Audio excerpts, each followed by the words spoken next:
السلام علیکم جی، کیسے ہیں آپ سب؟ امید ہے جی سب ٹھیک ٹھاک ہوں گے۔ اچھا جی، میٹرو مال سے نکلتے نکلتے جو ہے نا مجھے یہ جیولری شاپ نظر آ گئی تھی۔ میں نے کہا چلیں اس کو بھی دیکھتے ہیں۔ اچھا کبھی تو ایسا ہوتا ہے کہ ہم نے سوچا ہوا ہوتا ہے یہ چیزیں لیں گے، لیکن جب شاپ پہ جاتے ہیں تو کچھ بھی اچھا نہیں لگ رہا ہوتا، کچھ بھی سمجھ نہیں آ رہا ہوتا۔ اور جب ایسے ہی چلے جائیں نا، مطلب کچھ سوچ نہیں ہوتی کہ ہم نے کچھ لینا ہے، بس ایسے ہی وزٹ کرنے چلے جائیں تو بہت ساری چیزیں جو ہے پسند آنے لگ جاتی ہیں، اور پھر دل کرتا ہے کہ یہ بھی لے لیں یہ بھی لے لیں۔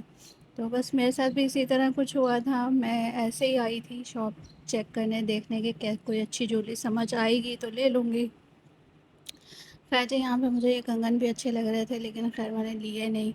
کیونکہ میرے پاس آلریڈی جو ہے وہ کافی سارے بینگلز وغیرہ اور اس طرح کی چیزیں ہیں۔ اچھا مجھے ایئر رنگس اچھے لگے تھے، چھوٹے چھوٹے سے بڑے پیارے سے پڑے ہوئے تھے یہاں پہ، وہ میں نے لے لیے دو تین۔ اور اس کے علاوہ مجھے یہاں ایک رنگ پسند آ رہی تھی، تو رنگ میں نے ایک کے دو شاید لی ہیں۔ اور اچھا، جو چیزیں میں نے یہاں سے خریدی ہیں ان سب کا جو ہے نا میں نیکسٹ ولاگ جو ہے وہ آپ کے ساتھ شیئر کروں گی، اس لیے اگر آپ نے میرا چینل سبسکرائب نہیں کیا ہوا تو اسے سبسکرائب کر لیں اور بیل آئیکن کو بھی پریس کر لیں، تاکہ جو بھی ویڈیو نیکسٹ لگے گی آپ کو فوراً مل جائے گی۔ اور یہاں پہ مجھے یہ والی رنگ جو ہے بہت اچھی لگ رہی تھی، اور ایک میرون کلر میں بھی تھی، لیکن مجھے یہ بلیک والی جو ہے وہ زیادہ اچھی لگی ہے۔ اچھا جی، ادھر شاپنگ کرتے کرتے کافی دیر ہو گئی تھی، اور واپس آج ہی کے دن اماں کے گھر بھی جانا تھا، اور کافی لمبا سفر تھا۔ ہسبینڈ جو ہے وہ غصہ کر رہے تھے، کہہ رہے تھے بس جلدی کرو دیر ہو رہی ہے۔ اور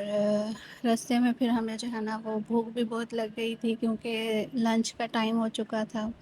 اور گھر سے جو ہے وہ صبح صبح کچھ ہلکا پھلکا سا کھایا تھا، اور پھر جی ہم نے یہاں سے کھانا وغیرہ کھایا اچھا سا مزیدار سا۔ اچھا جی، ادھر سے ہمارا واپسی کا سفر شروع ہو گیا تھا، اور پہلے ہمیں مال میں دیر لگی، پھر اس کے بعد کھانا کھایا راستے میں، اس میں ٹائم لگا، پھر راستہ بیچ میں کچھ خراب تھا، تو کوئی روڈ وغیرہ بن رہا تھا اس وجہ سے، تو ٹریفک کافی جیم تھا۔ اچھا اس کے بعد جی ہم لوگ اپنے سٹی پہنچ گئے تھے، اور یہاں سے کچھ فروٹ اور کیک وغیرہ ہسبینڈ نے لینے تھے، اور یہ گھر پہنچی، اماں نے بڑے مزیدار سی چائے بنائی ہوئی تھی، اور میں یہ ایوری ڈے ڈلوا رہی تھی اماں سے، کیونکہ ایوری ڈے کے بغیر مجھے اور میرے ہسبینڈ دونوں کو چائے پسند نہیں آتی، تو بس یہ ہسبینڈ کے لیے چائے جو ہے وہ بنا کے ان کو دے دیتی ہوں، کیونکہ وہ جو ہے نا آدھے ساتھ ٹی وی چلا کر بیٹھ گئے ہیں، کیونکہ میرے ہسبینڈ جو ہے نا ان کو عادت ہے کہ جب بھی کچھ کھانا ہے نا تو ساتھ میں یا تو موبائل چل رہا ہو یا پھر ٹی وی چل رہا ہو، تو اس کے بغیر نہیں کھاتے۔ اچھا جی، اس کے بعد رات کے کھانے کا ٹائم تھا، اور جی اماں نے بہت ہی یمی سا کھانا بنایا ہوا تھا، جس میں چکن پلاؤ تھا، اور ساتھ میں چکن کڑھائی تھی، اور فنگر فش تھی،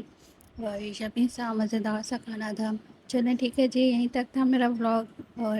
لائک شیئر لازمی کیجیے گا، اور اپنا بہت سارا خیال رکھیے گا، اور مجھے اپنی دعا میں یاد رکھیے گا۔ اوکے جی، اللہ حافظ۔